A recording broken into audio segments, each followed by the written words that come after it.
안녕하십니까. 안녕하세요. 안녕하세요. 저는 헬로우 닥터 TV의 이성철입니다. 저는 세무법인 스타텍스 윤현웅 세무사입니다. 네, 예전에도 저희가 그 영상을 찍었었는데 오랜만에 또 만났어요. 그래서 요즘에는 이제 좀 딱딱한 얘기보다도 병원과의 토크라든지 요즘 세무 현황은 어떤지 이런 식으로 좀 편하게 얘기하는 좀 그런 콘텐츠를 준비를 해봤습니다. 요즘에 이슈들이 좀 많아요. 2023년에. 요즘 제가 듣기로는 세무조사라든지 세수 확보를 위해서 국세청 또는 이제 관할 세무서에서 또 여러 가지를 하고 있다고 들었거든요. 요즘 어떤가요, 근황이? 제 체감상으로는 지금 세무조사가 저도 마찬가지지만 이제 주변에 굉장히 많이 나오고 있어요. 그래서 저희가 그 코로나 시국에서는 뭐 거의 세무조사가 안 나왔잖아요. 근데 최근에는 저 같은 경우에는 지금 4달 동안 벌써 4건의 세무조사 수임을 진행하고 있으니까 굉장히 좀 많이 하는 편이고 이 세무조사 건수는 이제 팩트를 말하자면 조사 건수는 정해져 있어요. 1년에 17,000건 정도로 정해져 있는데 과거 같은 경우에는 이제 뭐 조사의 형평도 그렇고 이제 뭐 문제가 있는 곳에 뭐 조사를 한다 이런 거지만 실질적으로는 세원 분석과에서 1차적으로 분석을 해서 문제가 있는 것들을 일선 세무서에서 내려줘서 이제 세무조사를 하게 되는데 지금 같은 경우에는 이제 세수가 좀 부족하다 보니까 세수를 많이 확보할 수 있는 업체 위주로 좀 세무조사가 많이 나가지 않나 그런 의견들이 요즘 많습니다. 그러다 보니까 이제 뭐 고소득 자영업자인 병원들이 아무래도 이렇게 많이 나오게 되지 않나 싶습니다. 그 아까 말씀드린 17,000건은 뭐 법인도 포함이고 뭐 다 포함인 거죠. 근데 그 중에서 이제 아무래도 말씀하신 것처럼 조금 소득이 많고 매출이 큰 데들을 타겟으로 하다 보니까 개인 사업자 중에는 사실은 병의원만큼 고소득이 많지는 않잖아요. 그러니까 확률적으로 좀 원장님들이 더 많이 나온다라고 생각할 수는 있는 것 같아요. 맞아요. 이거는 이제 카더라긴 한데 얘기들이 들리는데 말씀하신 것처럼 그냥 세무서에서 막 그냥 막 나오는 것 같진 않아요. 나오기에는 이미 전산으로 일단 1차 조사를 하고요. 계좌까지 다 확인한 뒤에 세무조사가 나오는 거라서 그리고 이제 요즘에 정기조사 이제 수시조사로 나누는데 정기조사 같은 경우에는 미리 통보를 받았다라고 하면 다 정기조사예요. 그렇죠. 그리고 미리 통보를 해주고 한 1년 정도, 1년치 정도 이제 조사를 하게 되는데 수시 세무조사는 이제 뉴스에 나오듯이 그냥 검은 양복 입고 갑자기 문 앞에 서 있고 지금부터 세무조사합니다. 이런 게 이제 수시 세무조사예요. 이런 게 좀 무섭죠. 그래서 보통 뭐 3년에서 뭐 길면 5년치까지 세무조사를 하게 되는데 이럴 경우에는 탈루 세액도 크고 일반적으로는 어떤 탈세 제보라든지 아니면 탈루 정황을 잡고 나오는 게 그 수시 세무조사라서 조사 기간도 길고 조사를 받는 과세 연도 수도 많고 그다음에 탈루 세액, 추징 세액도 많은 편인 거죠. 이제 그런 경우는 이제 거의 내부 고발이 많죠. 내부 고발이 상당히 많죠. 그리고 이제 자료도 다 그쪽에서 의뢰를 했기 때문에 이제 확보하고 나오는 거죠. 자료를 확보하고 나오는 거죠. 근데 그런 경우에만 이렇게 갑자기 나오나요? 아니면 구슬체형에서 필터링에서 나오는 것도 갑자기 나오죠? 궁금해서 제가 몰라서 수시로 나오는 거는 전부 갑자기 그냥 갑자기 아침에 와가지고 쳐들어와가지고 뭐 통상 그런 얘기가 있더라고요. 아침 10시 이때를 조심해야 된다. 홈페이지를 보고 진료 개시 시간이 몇 시인지 다 알고 나오기 때문에 하긴 요즘 정보가 많죠. 맞습니다. 도망갈 수가 없겠네요. 홈페이지 상에 이제 과세 매출은 어떤 항목이 진료 항목이 있고 면세 매출은 뭐가 있고까지 전부 이미 확인을 하고 나오고요. 홈페이지뿐만이 아니라 SNS, 뭐 트위터, 인스타그램, 유튜브, 블로그 뭐 요즘에는 뭐 워낙 노출이 돼 있다 보니까 아무래도 이제 그런 SNS까지 그쪽에서 이제 본다는 거는 그 전에 뭔가 문제가 있으니까 좀 확인을 해봐야 되겠다 할 때 전반적으로 보는 거지 일반적으로 별 문제가 없는데 SNS를 보지는 않고요. 그리고 뭐 당연히 개인 카톡 같은 거는 개인정보니까 그런 건 못 보지만 본인이 드러내고자 하는 거 아까 말했던 인스타그램 이런 것들은 언제든지 이제 다 확인할 수 있죠. 권력이 워낙 세무서가 막강하기 때문에 뭐 들어보면 정말 뭐 개인정보 다 볼 수 있는 것 같더라고요. 뭐 그 관련된 게 문제가 생긴다고 하면 관련돼서 국세청은 뭐 전 세계에서도 손꼽히는 정도니까. 그러니까요. 현금 영수증 제도 같은 경우에는 해외에서 변학을 와서 배우고 갈 정도로 굉장히 조금 선진적인 제도였고 사업용 계좌 통장이라든지 아니면 자산 증가액, 뭐 등기까지 전부 다 연결이 돼 있으니까 그 금융까지도요.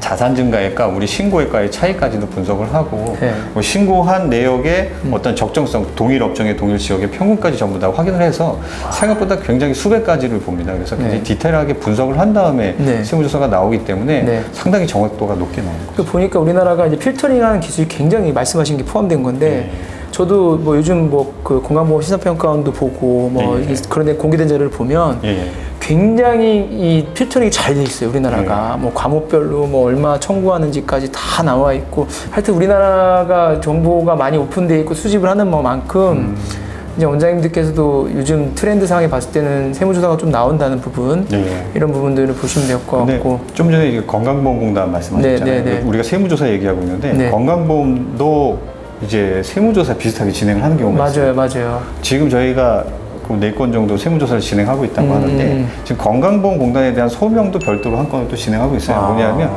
지금 3년치 그 우리가 신고한 그 손익 내역에 대해서 계정 과목별로, 그러니까 우리 뭐 예를 들어서 소모품비, 뭐 복리후생비 이런 식으로 나눠서 이런 거에 대해서 실제 경비인지 아닌지 영수증 첨부해서 그 사용 여부를 좀 소명해달라 이렇게 나오거든요. 이건 거의 뭐 세무조사급입니다. 굉장히 좀 디테일하게. 건보공단에서 그렇게 나온다는 거죠? 건보공단에서. 이게 이제 법적인 근거는 있어요. 그쪽에서도 그렇게 할 수 있게 돼 있기 때문에. 근데 문제는 뭐냐면 그렇게 돼서 건보료를 조금 더 내는 건 크게 상관은 없어요. 문제는 이렇게 경비가 아니다라는 걸 국세청에가. 근데 이게 간다라고 얘기했는데 그게 파생돼서 조사 나오는 건 전 얘기는 못 들어봤거든요. 조사를 나오는 게 아니라 이렇게 건강보험공단에서 가사 관련 경비다라고 판정이 되면 건보료를 물리면서 거기 심의위원회가 또 있어요. 이걸 국세청에 정보를 넘기냐 말아야 되냐라는 부분이 있는데 금액이 크면 이제 대부분 다 넘깁니다. 뭐 애매한데 확인이 안 돼서 뭐 건보료를 물렸다 이런 것들은 좀 많을 수는 있겠는데 대부분 큰 금액은 국세청으로 넘어가는데 그쪽에서 조사를 하지는 않죠. 파생 자료를 통보를 받았으니까 이거에 대해서 건강보험공단에서 자료를 받았다. 경비가 아닌 걸 인정했기 때문에 여기에 대해서는 수정신고를 하세요라고 나오는 거죠. 조사까지 할 거는 아닙니다. 그럼 수정신고하면 어차피 과태료, 가사세 붙으니까 그거 내고 내면 하는.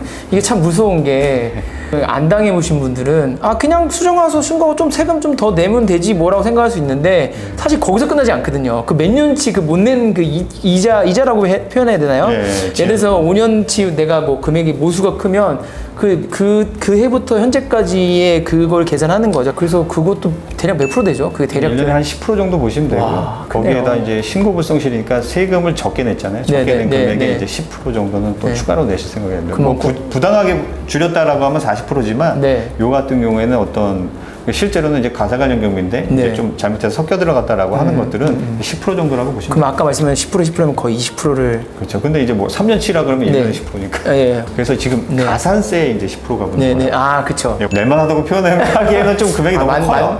모수가 크면 이것도 정말 클 거예요. 그래서 참 요즘에 걱정을 하시고 계실 것 같은데 지금 현재 트렌드는 그렇습니다. 정확한 지금 자료가 있는 건 아니지만 업계에 있는 지금 트렌드를 말씀드리면 좀 그런 부분이 없지 않아 있다. 그리고 저도 요즘 또 궁금한 게 고가주택 취득에 대해서는 어떻게 생각하세요? 요즘에 집을 많이 사시거든요. 지금 저희 고객들도 보면 한 5월 달부터 해서 지금 현재 한 7, 8월까지 정말 기다리다가 주택을 이제 이제 못 참겠다.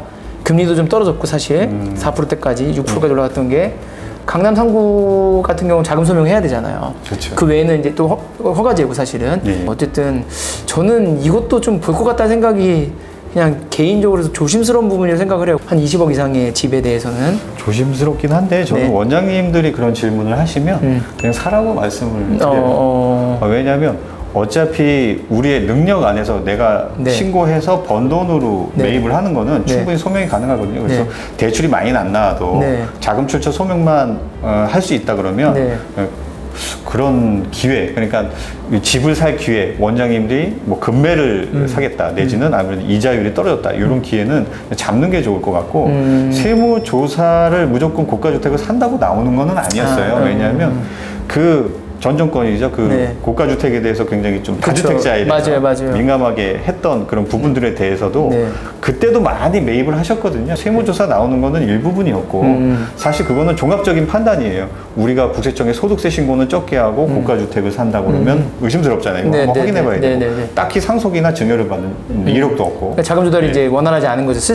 내역서 옛날 제출했으니까 그 당시에는 어디서 조달했는지. 그런 경우에는 선별적으로는 세무조사를 할 수 있어도 다 조사할 수는 있는 건 아니기 때문에 그 당시에도 뭐 많이 고가주택 많이 구매하셨죠. 맞아요. 그러니까 이게 워낙 카더라가 커지니까 이제 두려워하실 수 있는데 사실은 그렇게 하면 아무 행위도 할 수 없거든요. 근데 그렇다고 제가 뭐 사라 안 사라 이걸 정할 수 있는 건 아니지만 세무사님 말씀하신 대로 본인의 판단하에 그래도 세무사랑 상의하는 게 좋죠. 사기 전에는. 그렇죠. 최근에는 제가 어떤 일이 있었냐면 담보대출이 지금 최근 규제가 풀렸잖아요. 50년에서 40년 줄어들긴 했지만 자금 소명이 덜 타이트하려면 담보대출 좀 많이 받아서 뭐 신용대출 좀 갚는 경우도 있고 막 그렇더라고요. 왜냐면은 집 살 때 소명이 제일 중요하니까 그렇죠. 그런 것도 조금 약간 우회적으로 뭐 정답은 아니지만 그런 것도 굉장히 좋은 방법인 것 같긴 아무래도 하더라고요. 자금 출처를 적게 소명을 하시려면 아무래도 대출을 많이 받는 게 훨씬 더 그러니까요. 수월하시겠죠. 근데 이제 이자는 비용 처리 안 되고 담보대출은 그 이자 금액이 적지 않겠죠. 금액이 많이 받으면. 그래서 그런 부분을 종합적으로 따져보긴 해야 될 것 같아요. 이게 참 어려운 게 정답이 없어요. 1 더하기 1은 2 딱. 집 사야 되냐 말아야 되냐. 저는 어려워요.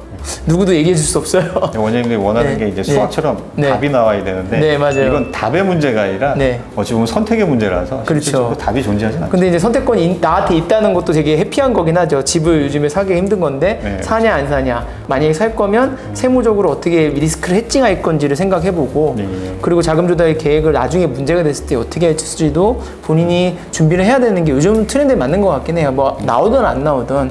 그렇게 해서 예전에 한창 다주택자에서 어떤 징벌적 과세도 하고 뭐 너무 안 좋게 보던 시선이 있었을 때에도 원장님이 여쭤보시면 이런 것 저런 거 다 따지면 사실 할 수 있는 게 없다. 맞아요. 내가 주택이 필요하고 살 능력이 되고 사야 한다 그러면 사는 거지. 맞아요. 내가 산다고 해서 이건 범죄가 아니기 때문에. 그렇죠, 맞아요. 저희도 이제 병행 원장님들이랑 이렇게 뭐 여러 가지 부동산이나 이런 정책에 대해서 많이 얘기를 하는데 저도 마찬가지예요. 때가 되면 감수하고 사는 거죠. 조금은 그런 리스크는 있지만 근데 그렇다고 해서 집을 계속 안 살 수는 없잖아요. 맞습니다. 한 채 정도는 소유하는 거를 저는 추천드리긴 하는데 그 시기에 대한 문제는 참 어려운 것 같기도 하고 일단은 그렇습니다.